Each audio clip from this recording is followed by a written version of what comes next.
സുപരിതമായ ഒരു വചനമാണ്. ആമേൻ. നമുക്കിതിനെ ഒത്തിരി കേട്ടിട്ടുണ്ട്, ഒത്തിരി വായിച്ചിട്ടുണ്ട്. എന്നാൽ ഇന്ന് ഹല്ലേലൂയ ഇതിലൂടെ നമ്മൾ ചിന്തിക്കുന്ന ഒരു കാര്യം, അബ്രഹാമിനോട് ഇസ്ഹാക്ക് ചോദിക്കുന്ന ഒരു ചോദ്യമുണ്ട്. തീയുമുണ്ട്, വിറകുമുണ്ട്, യാഗത്തിനുള്ള യാഗവസ്തു എവിടെ? ഹല്ലേലൂയ. ആമേൻ. ഇസ്ഹാക്കിനെ അറിയാമല്ലേ? ഹല്ലേലൂയ. യാഗം അർപ്പിക്കാൻ ഒരു യാഗവസ്തു വേണമെന്ന് ഇസ്ഹാക്കിന് നല്ല ബോധ്യമുണ്ട്. അതിന് കാരണം എന്താ? ഇസ്ഹാക്ക് ആമേൻ എന്താ അങ്ങനെ പറയാൻ കാരണം, ചോദിക്കാൻ കാരണം? കുഞ്ഞു ബാലനല്ലേ, അവനങ്ങനെ ചോദിക്കാൻ കാരണം എന്താ? കണ്ടിട്ടുണ്ട്. അവൻ യാഗം അർപ്പിക്കുന്നവർക്ക് പോയിട്ടുണ്ട്. സ്തോത്രം. കുഞ്ഞുങ്ങൾ വളർന്നു വരുമ്പോഴും ഹല്ലേലൂയ അവരെ ദൈവഭയത്തിൽ വളർത്തി, ആമേൻ, അവരെ ദൈവഭയത്തിൽ വളർത്തി ശിക്ഷിച്ച് ആ അനുഭവത്തിൽ വളർത്തിക്കൊണ്ടുവരുമ്പോൾ കുഞ്ഞുങ്ങൾക്ക് അറിയാം അല്ലെ, ആമേൻ, എന്തെങ്കിലും ഒരു കുറവ് വന്നാൽ അവർ ചോദിക്കും, തീയുമുണ്ട്, വിറകുമുണ്ട് അപ്പ, ആമേൻ, യാഗവസ്തു എവിടെ? നമ്മുടെ കുഞ്ഞുങ്ങളും ഹല്ലേലൂയ വളർന്നു വരുമ്പോൾ ഹല്ലേലൂയ അവരുടെ ഉള്ളിനുള്ളിൽ, ആമേൻ, നമ്മുടെ ദൈവത്തിന്റെ സന്നിധിയിൽ കടന്നു വരുമ്പോൾ ഹല്ലേലൂയ സ്തോത്രയാഗം അർപ്പിക്കണം. കർത്താവിന് നന്ദി പറയണം. ദൈവമാണ് എനിക്ക് ഈ വസ്ത്രം തന്നത്, ദൈവമാണ് ഭക്ഷണം തന്നത്, ഞങ്ങൾക്ക് നല്ലൊരു ഭവനം തന്നത്, വാഹനം തന്നത് ദൈവമാണെന്നെല്ലാം അവർ ദൈവസഭയിൽ കടന്നു വന്ന് അവർ ദൈവത്തോട് നന്ദി പറയണം. ആമേൻ. പക്ഷേ നമ്മുടെ കുഞ്ഞുങ്ങളെല്ലാം എപ്രകാരമാണ് ഈ അനുഭവത്തിൽ ആയിരിക്കുന്നത്? ഇസ്ഹാക്കിനെ വളർത്തിക്കൊണ്ടുവന്ന ആ ഒരു അനുഭവത്തിലാണോ? ഇസ്ഹാക്കിനെ വളർത്തിക്കൊണ്ടുവന്ന അനുഭവത്തിലാണോ? സ്തോത്രം. അത് അബ്രഹാമിന്റെ മാത്രം കഴിവാണോ? അബ്രഹാമിന്റെ മാത്രം കഴിവാണോ? അല്ല. സാറയ്ക്ക് നല്ലൊരു പങ്കുണ്ടല്ലേ? നല്ല പങ്കുണ്ട്. ഒരു കുടുംബം എന്ന് പറഞ്ഞാൽ ഭാര്യയും ഭർത്താവും ചേരുന്നതാണ് കുടുംബം. രണ്ടുപേരുടെയും ഉത്തരവാദിത്തമാണ് മക്കളെ ദൈവഭയത്തിൽ വളർത്തുക എന്നുള്ളത്. സ്തോത്രം, സ്തോത്രം. യാഗം അർപ്പിക്കാൻ വേണ്ടി പോകുമെന്ന് പറയുമ്പോൾ സാറയോട് ആരെയാണ് യാഗം അർപ്പിക്കുന്നത് എന്ന് പറഞ്ഞില്ല അല്ലെ? ഒന്നും അറിയാതെ സാറ ഇസ്ഹാക്കിനെ ഒരുക്കി അല്ലെ? അമ്മയല്ലേ കുഞ്ഞുങ്ങളൊക്കെ ഒരുക്കുന്നത്, കുളിപ്പിക്കുകയും തുറക്കുകയും അതുപോലെ അവർക്ക് വസ്ത്രം ധരിപ്പിക്കുകയും ഒക്കെ ചെയ്യുന്ന അമ്മയാണ്. അപ്പൊ അമ്മ ഒരുക്കി വളരെ സന്തോഷത്തോടു കൂടെ. ഇപ്പൊ എനിക്ക് തോന്നുന്നു അന്നത്തെ ആ ഉടുപ്പെന്ന കുട്ടി ഉടുപ്പ് ഈ ലോക പോലെയുള്ള ഒരു ഉടുപ്പൊക്കെ ആയിരിക്കും. അതൊക്കെ ധരിച്ച് ആള് നല്ല സുന്ദര കുട്ടപ്പനായിട്ട് അപ്പന്റെ കൂടെ പോവാ, ഒന്നും അറിയാതെ അല്ലേ? പക്ഷെ അബ്രഹാം പറയുന്ന ഒരു കാര്യമുണ്ട്, അത് ദൈവം കരുതിക്കൊള്ളും. ദൈവത്തിൽ വിശ്വാസം അർപ്പിച്ച ഒരു അപ്പനാണെങ്കിൽ ജീവിതത്തിൽ പ്രതികൂലങ്ങൾ കടന്നു വരുമ്പോൾ പേടിച്ചോടൂല, ഭയപ്പെട്ടിട്ട് ഒരു ചൂട് പോലും വെക്കാൻ കഴിയാതിരിക്കില്ല. ദൈവത്തിലാണ് അവൻ വിശ്വസിക്കുന്നതെങ്കിൽ അവൻ ചുവടുകൾ മുമ്പോട്ട് വെക്കും. മുമ്പിൽ കാണുന്ന പ്രതികൂലത്തെയല്ല. ഒന്ന് ആലോചിച്ചത്, ഉള്ളിന്റെ ഉള്ളിൽ അവൻ ദീർഘനാളത്തെ പ്രാർത്ഥനയ്ക്കായി ഒരു വാഗ്ദത്ത സന്ധിയെ ലഭിച്ചിട്ട് കർത്താവേ ഹല്ലേലൂയ അതിനെ കൊടുക്കുവാൻ ഒരു മടി പോലും കാണിക്കാത്ത അബ്രഹാം. Hallelujah, hallelujah. ആമേൻ. നമുക്ക് ഏറെ നാളുകളായി നമ്മൾ പ്രാർത്ഥിച്ചുകൊണ്ടിരിക്കുന്ന വിഷയ സ്വന്തമായി നമുക്കൊരു പ്രാർത്ഥന കൂടെ വേണമെന്ന് അല്ലെ? സ്വന്തമായൊരു പ്രാർത്ഥന. ഒരു നമ്മുടെ മുന്നിൽ കാണുന്ന ഒരു പ്രതികൂലം എന്താണ്? ആമേൻ. നമ്മുടെ സാമ്പത്തിക കാര്യങ്ങളിൽ ഒരു കുറവ് അല്ലെ? സാമ്പത്തിക കാര്യങ്ങൾ കുറവ്. വിശ്വാസത്തോടെ നമ്മളിൽ ഉള്ളത് ദൈവത്തിന്റെ കരങ്ങളിൽ സമർപ്പിച്ചു കൊടുത്തു നോക്കി, അതുമേ ദൈവം പ്രവർത്തിക്കും. അബ്രഹാം മുന്നിലെ ഇരു യാഗവസ്തുവിനെ ലഭിക്കുമെന്ന് മകനോട് പറയുമ്പോഴും അബ്രഹാമിന് ദൈവത്തിൽ അടിയുറച്ചൊരു വിശ്വാസം ഉണ്ടായിരുന്നു. നമ്മളും അബ്രഹാമിന്റെ പാത പിന്തുടർന്ന ദൈവമക്കളാ. ആ വിശ്വാസ നായകന്റെ അനുഭവത്തിലേക്ക് അയക്കുന്ന കർത്താവായ യേശു ക്രിസ്തു മാത്രം നമ്മളിൽ ആ വിശ്വാസം വർദ്ധിക്കണം. സ്തോത്രം, സ്തോത്രം. ഉള്ളത് കൊടുക്കാൻ മടി കാണിക്കരുത് അല്ലെ? സ്വന്തം മകനെ കൊടുക്കാൻ മടി കാണിച്ചില്ല. നമ്മളോട് ദൈവം മകനൊന്നും ചോദിച്ചിട്ടില്ല. ഉള്ള സാമ്പത്തിക നന്മകളിൽ ആമേൻ ഒരു പ്രാർത്ഥന കോഡ് നമ്മുടെ ആഗ്രഹമാണ്. പ്രാർത്ഥന കോഡ് നല്ലൊരു പാർക്കിംഗ് ഏരിയ, ഒരു പാഴ്സണേജ്. പാർക്കിംഗ് ഏരിയ അടിയിൽ, രണ്ടാമത്തെ നിലയില് പ്രാർത്ഥന കോഡ്, മൂന്നാമത്തെ നിലയില് പാഴ്സണേജ്. സ്തോത്രം. ആഗ്രഹമാണ്. സ്തോത്രം. ഈ ആഗ്രഹം സാധിക്കും അല്ലെ? ദൈവം കരുതിക്കൊള്ളും. ദൈവം കെട്ടിക്കൊള്ളും. പക്ഷെ നമ്മൾ എന്ത് ചെയ്യണം? ഇറങ്ങിക്കോളണം, ചുവട് വെച്ചോളണം. ഹല്ലേലൂയ, ആമേൻ. നമുക്ക് ലഭിക്കുമ്പോൾ അല്ലെ, സാമ്പത്തികം ജോലി ചെയ്യുമ്പോൾ ലഭിക്കും. ആ ജോലി ചെയ്യാൻ ആരോഗ്യം ദൈവം തന്നതാണെന്ന് വിശ്വസിക്കുന്ന ഒരു ദൈവ പൈതൽ മടി കൂടാതെ ദൈവത്തിന് കൊടുക്കും. അത് ദൈവം അനുഗ്രഹിക്കും. അത് വലുതാവട്ടെ ചെറുതാവട്ടെ, നല്ല മനസ്സോടെ കൊടുക്കുന്നവനെ ദൈവം സ്നേഹിക്കുന്നു. അമർത്തി കുലുക്കി കവിയുന്ന നല്ലൊരളവ് അവന്റെ മടി വെച്ച് കൊടുക്കുന്ന വലിയവനാണ് ദൈവം. ഇസ്ഹാക്കിനും യാഗം അർപ്പിക്കാൻ മടി ഉണ്ടായിരുന്നോ? വലുതായപ്പോഴും ഇസ്ഹാക്കും യാഗം അർപ്പിക്കായിരുന്നു. ഇസ്ഹാക്കിന്റെ മകനായ യാക്കോബിന് മടിയുണ്ടായിരുന്നോ? യാക്കോബിന് മടിയുണ്ടായില്ല. യാക്കോബ് യാഗം അർപ്പിക്കുമായിരുന്നു. ദൈവത്തെ അതുപോലെ അടിയുറച്ച് വിശ്വസിച്ച ഒരു തലമുറ പോണ പോക്ക് കണ്ടു. മോശയുടെ അനുഭവത്തിലേക്ക് ഒന്ന് ആലോചിച്ച് നോക്കി.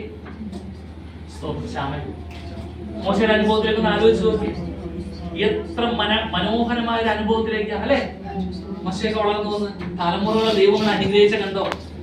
എന്റെ പ്രിയമുള്ളവരെ, നമ്മുടെ തലമുറയെല്ലാം ദൈവം ഇതുപോലെ അനുഗ്രഹിക്കണം. ആദ്യം വേണ്ടത് ചെറുപ്പം മുതലേ ബാലൻ നടക്കേണ്ടുന്ന വഴിയിൽ അവനെ അഭ്യസിപ്പിക്കുക. വൃദ്ധനായാലും വിട്ടുമാറുകയില്ല. വൃദ്ധനായാലും വിട്ടുമാറുകയില്ല. നമ്മുടെ കുടുംബം അനുഗ്രഹിക്കപ്പെട്ട കുടുംബമാണ്. നമ്മുടെ ഈ അബ്രഹാമിനെയും സാറയെ കുറിച്ച് പറയുമ്പോൾ അവര് ശരിക്കും പറഞ്ഞാല് അവരുടെ ചിരിക്ക് പിണക്കങ്ങളൊക്കെ ഉണ്ടായിരുന്നു അല്ലെ. ഇടയ്ക്കൊക്കെ അവര് സാറ അബ്രഹാമിനോട് വഴക്കിടുമായിരുന്നു അല്ലെ, പിറുപിറുക്കുമായിരുന്നു സാറ. എന്താണ്? ഹാഗാറിലൂടെ ഒരു മകനുണ്ടായപ്പോൾ സാറയ്ക്ക് ചെറിയൊരു പിണക്കം, അവളുടെ കണ്ണിന് സാറയോട് ഹാഗാറിനോട് ഒരു വ്യസനം തോന്നും, ഒരു നീരസം തോന്നും. അത് അബ്രഹാമിനോട് പയ്യെ തീർന്നു. പക്ഷേ അവര് സ്നേഹത്തിന് ഒന്നിനും ഒരു കുറവുണ്ടായിരുന്നില്ല. അതെല്ലാം ദൈവ പ്രവൃത്തിക്ക് വേണ്ടിയിട്ടായിരുന്നു എന്ന് അവൻ തുടർന്ന് നമ്മൾ ബൈബിൾ വായിക്കുമ്പോൾ കാണാൻ സാധിക്കും. അബ്രഹാം ദൈവത്തോട് നിലവിളിച്ചു, ഈ മകനെ ഇറക്കി വിടാൻ ഭാര്യ പറയുമ്പോൾ ദൈവത്തോട് അനുവാദം ചോദിച്ചു. ദൈവം പറഞ്ഞു, അവള് പറയുന്നത് അനുസരിക്കുക. അല്ലെ, കുടുംബജീവിതത്തിൽ എപ്പോഴും സന്തോഷമായിരിക്കുമെന്ന് നിങ്ങൾ ചിന്തിച്ചേക്കരുത്.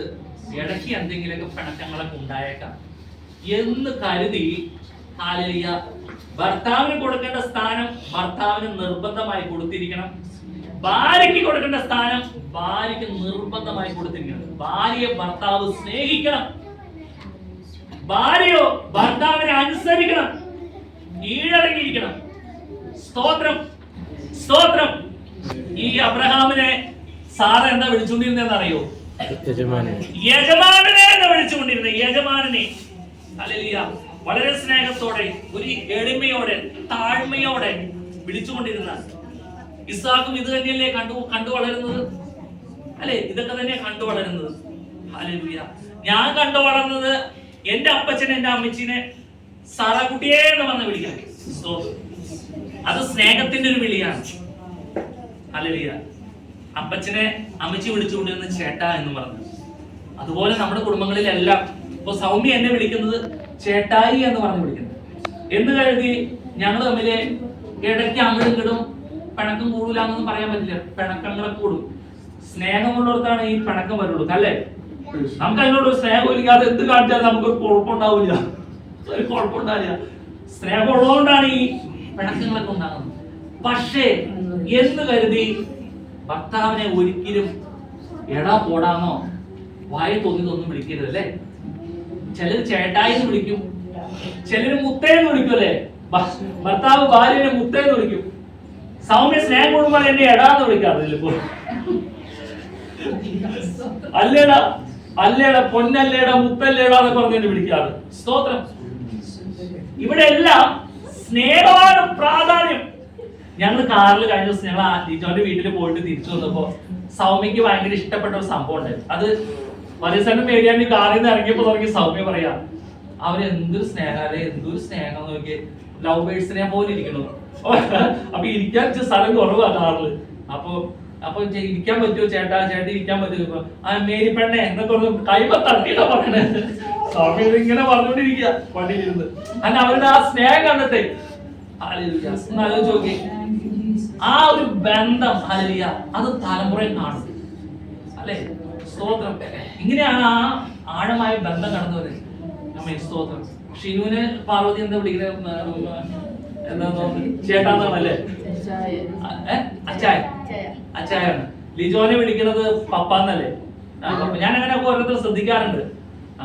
നമ്മളെല്ലാവരും അങ്ങോട്ടും ഇങ്ങോട്ടും. ഇപ്പൊ അമ്മച്ചി ആണെങ്കിലും അപ്പച്ചനെ ചേട്ട എന്ന് വിളിക്കും അല്ലെ. അപ്പച്ചൻ അമ്മച്ചിനെ ദേ എന്ന് പറഞ്ഞ എന്താ വിളിക്കണെന്ന് തോന്നുന്നു. ഞാൻ പലപ്പോഴും ശ്രദ്ധിക്കാറുണ്ട്. പേര് വിളിക്കുന്നതൊന്നും കാണുന്നില്ല. ദേ കുഞ്ഞോ വിളിക്കുന്ന അങ്ങനെ ഒരു സംസാരം കേട്ടിട്ടുള്ളൂ. ഇതെല്ലാം സ്നേഹമാണ്.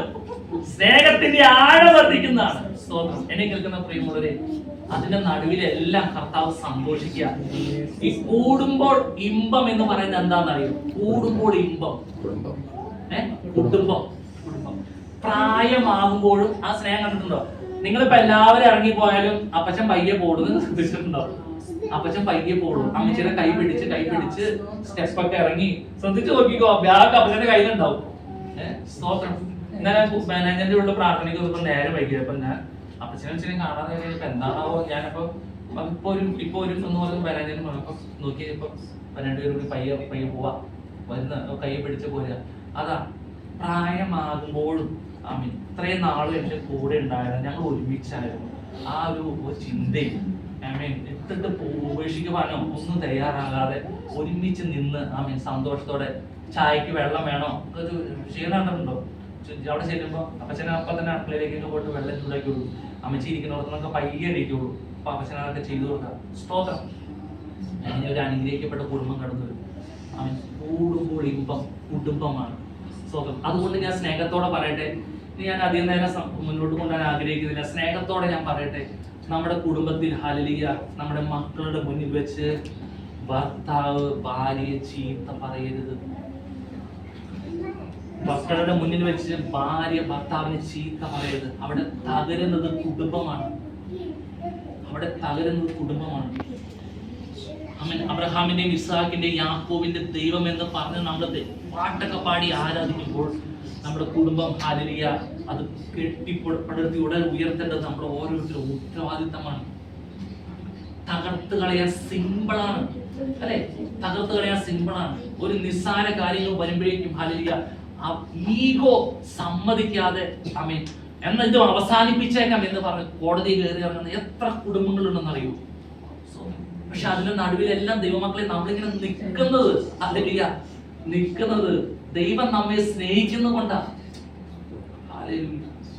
ഹല്ലേലൂയ. ക്ഷമിക്കുവാനും സഹിക്കുവാനും പൊറുക്കുവാനും. ഹല്ലേലൂയ. നമ്മുടെ മക്കളൊക്കെ വളർന്നു വലുതായി വരുമ്പോൾ ഹല്ലേലൂയ നമ്മളൊക്കെ പലപ്പോഴും ചിന്തിച്ചിട്ടുണ്ടോ? എന്ന് പിശാചി എന്ന് തട്ടിക്കാവോ അവസാനിപ്പിച്ച് രണ്ട് സ്ഥലത്ത് ആക്കേണ്ടതാ. പക്ഷെ ദൈവം കരുണ കാണിച്ചതുകൊണ്ട് കർത്താവേ എന്ന് പറഞ്ഞ എത്ര കുടുംബങ്ങളുണ്ടെന്ന് അറിയും. സ്തോത്രം. നമ്മുടെ കുടുംബത്തിലായിരിക്കണം, കുടുംബത്തിലെ ഹീറോ ആയിരിക്കണം, നമ്മുടെ തൊട്ടപ്പുറമുള്ള ഒരു ഹീറോ ആയിരിക്കണം. അല്ലാതെ അപ്പൻ തന്നെ ഹീറോ എന്ന് പറഞ്ഞ അപ്പൻ എന്ന് പറഞ്ഞ് നടക്കരുത്. എല്ലാവരും അപ്പന് മക്കൾ വലുതായിക്കൊള്ളണം, ഭാര്യ വലുതായിരുന്നു, ഭാര്യയ്ക്ക് അപ്പൻ വലുതായിരുന്നോണം, മക്കളെ അങ്ങനെ കണ്ടോണം. കാരണം ഈ മക്കൾ എന്ന് പറഞ്ഞത് ദൈവം തരുന്ന ദാനം, നമ്മുടെ കഴിവുകൊണ്ട് ലഭിച്ചതല്ല, ദൈവം തരുന്ന ദാനമാണ്. ഈ ആയുസിനെ ദൈവം തന്നില്ലെങ്കിൽ, ആത്മാവിനെ ദൈവം തന്നില്ലെങ്കിൽ മക്കൾക്ക് ഉണ്ടാകില്ല. ദൈവം നമ്മളോട് കരുണ കാണിച്ചുകൊണ്ടാ.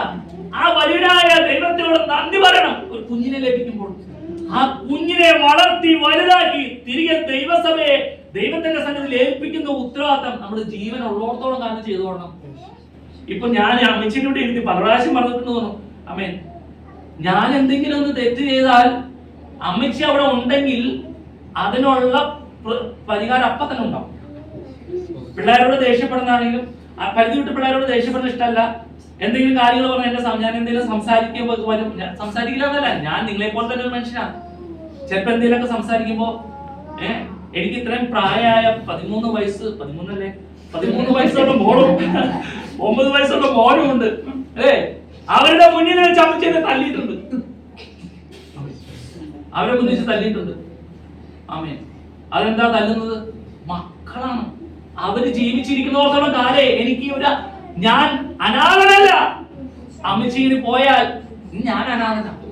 ഇപ്പൊ ഞങ്ങൾക്ക് അപ്പച്ചന് ഞാൻ ഈ കഴിഞ്ഞ ദിവസങ്ങള് ഇന്നലെ അമ്മച്ചോട് ഇങ്ങനെ പറഞ്ഞുകൊണ്ടിരിക്കുക, അപ്പച്ചനും ഉണ്ടായിരുന്നെങ്കിൽ, ആമേൻ, അപ്പച്ചനൊന്നും ഉണ്ടായിരുന്നെങ്കിൽ എന്നിങ്ങനെ പറയുന്നു, അറിയാതെ പറഞ്ഞു പോകും. ഉണ്ടായിരുന്നു അപ്പച്ചൻ മരിച്ചു എന്ന് പറഞ്ഞ സമയത്ത് ഇനി ഞങ്ങൾ എന്ത് ചെയ്യുന്നു ഇങ്ങനെ ആലോചിച്ചു. കാര്യം ഞാൻ സൗദിയിൽ ജോലിയൊക്കെ ചെയ്യുന്ന ആളാണ്. പക്ഷെ അപ്പച്ചൻ മരിച്ചു കഴിയുമ്പോൾ എന്തൊട്ട് ചെയ്യേണ്ടെന്ന് ഒരു പിടുത്തമില്ല. ഇനി അങ്ങനെ മുന്നോട്ട് പോകും. കുടുംബം, എനിക്കൊരു മോളുണ്ട്, ഞാൻ ചിന്തിക്കുക ഇനി എങ്ങനെ അപ്പച്ചൻ മരിച്ചു പോയി ഇനി എന്ത് ചെയ്യും എന്ന് ചിന്തിക്കുക. സ്തോത്രം. ഞങ്ങൾ മറ്റൊരു ചർച്ചിനെ കുറിച്ചൊക്കെ ഞങ്ങൾ ആലോചിക്കും ഇടയ്ക്കൊക്കെ. അച്ഛൻ ഉണ്ടായിരുന്നെങ്കിൽ ചർച്ചിന്റെ സ്ഥിതി ഇങ്ങനെ ആയിരിക്കില്ല. പുതിയ പുതിയ ആത്മാക്കളും സ്നാനമൊക്കെ നടക്കും. അതുപോലെ എഴുതി വെച്ചാൽ പ്രാർത്ഥിച്ചുകൊണ്ടിരുന്നത്. വർഷത്തിലെല്ലാം അപ്പച്ചൻ ഉപവാസം കൊടുക്കരുത്. അപ്പന്റെ മകനായ ഞാനും ആ ഒരു കൃപയിലേക്കല്ല കടന്നു വരേണ്ടത്. ദൈവത്തിന്റെ സന്നിധിയിൽ നാം ഉറച്ചു നിൽക്കുമ്പോൾ, ദൈവത്തിന്റെ സന്നിധിയിൽ നാം നേരോടെ നിൽക്കുമ്പോൾ അതിന് നടുവിൽ പ്രവർത്തിക്കുന്ന ഒരു ദൈവമുണ്ട്. സ്തോത്രം. ഹല്ലേലൂയ. നമ്മളിങ്ങനെ കുടുംബത്തിലെല്ലാം ഹല്ലേലൂയ ദേഷ്യപ്പെട്ട് സംസാരിക്കണമെന്ന് തോന്നുമ്പോൾ ഒരു ഗ്ലാസ് വെള്ളം പകുതി കുടിച്ചാൽ മതി. അതെന്തോന്നിനാ വന്ന ആ ദേഷ്യം മറന്നു പോകും. നമ്മൾ എന്തപ്പോ ആലോചിച്ചെന്ന് പറഞ്ഞു. ആ വെള്ളം ചെല്ലുമ്പോ നമ്മുടെ ഉള്ളിൽ ഒരു തൃപ്തി വരും.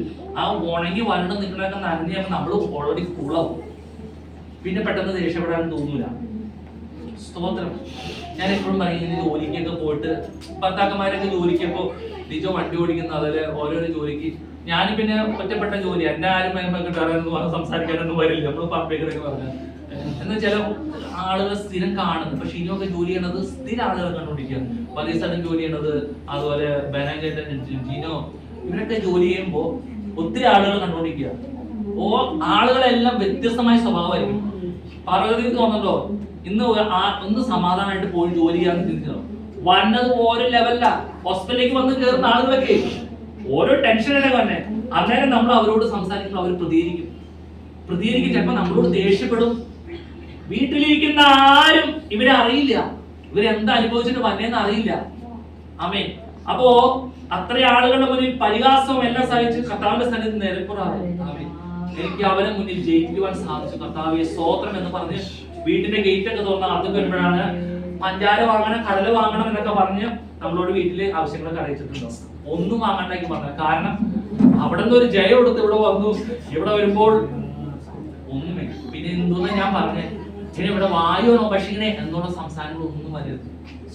ആമേൻ. നമ്മൾ മനസ്സിലാക്കണം ഏതെല്ലാം അവസ്ഥയിലൂടെ ആയിരിക്കുമോ കടന്നു വന്നത്. ഈ ഓട്ടോറിക്ഷ കയറുന്ന ആൾക്കാരെ എല്ലാവരും ഒരു സ്വഭാവമായിരിക്കുമോ? ഓട്ടോറിക്ഷ കാശ് പറയുമ്പോ തന്നെ അവര് ചിലപ്പോ ചോദിക്കില്ല, പൊട്ടിപ്പൊട്ടി ജാഗ്രത എത്ര വർഷം കണ്ടെന്നറിയും ഓട്ടോറിക്ഷക്കാരൊക്കെ സംസാരിക്കുന്നത്. കമ്പനികളിൽ എങ്ങനെയൊക്കെ തന്നെ നിങ്ങൾ ചിന്തിച്ചിട്ടുണ്ടോ? കമ്പനികളിൽ എന്തെല്ലാം പാരപ്പന്നറിയോ? മക്കളെ ശ്രദ്ധിച്ചോണം. എന്തൊക്കെ പാര പണിയെന്നറിയോ? അങ്ങോട്ടും കിട്ടും. കമ്പനികളൊക്കെ ഒരു 300 പേര് ഒരു കമ്പനിയിലുണ്ടെങ്കിൽ തുടങ്ങും അവിടെ. കാരണം അവന് മേലെ നിൽക്കണം. അങ്ങനെ ഇങ്ങനെയൊക്കെ പറഞ്ഞ് മറ്റുള്ള ആളുകളോടൊക്കെ പറഞ്ഞ് അവരെ ശരിക്കും അത് രക്ഷിക്കപ്പെട്ട സ്നാനപ്പെട്ട ദൈവമക്കളാണെങ്കിൽ അവരെ പ്രത്യേകം നോട്ട് ചെയ്ത് അവരെ വേദനിപ്പിച്ചുകൊണ്ടിരിക്കും. പക്ഷേ അവയൊക്കെ നമുക്ക് ചെയ്തെടുക്കാൻ സാധിക്കും. കുടുംബത്തിൽ വരുമ്പോൾ സന്തോഷം ഉണ്ടായിക്കോളും.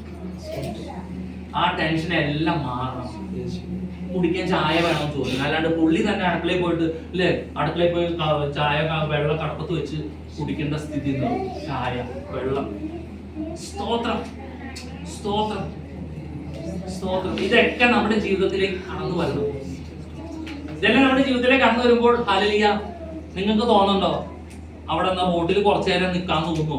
ആർക്ക് ഈ ജോലിക്ക് പോണ ആൾക്കാർക്ക്, അല്ലെങ്കിൽ ആ ബസ് സ്റ്റോപ്പിൽ 2 ബസ് കൂടി പോട്ടെ എന്ന് തോന്നുമോ? കിട്ടണ ബസ്സിൽ കയറി വീട്ടിൽ ചെല്ലും അല്ലെ? സ്തോത്രം.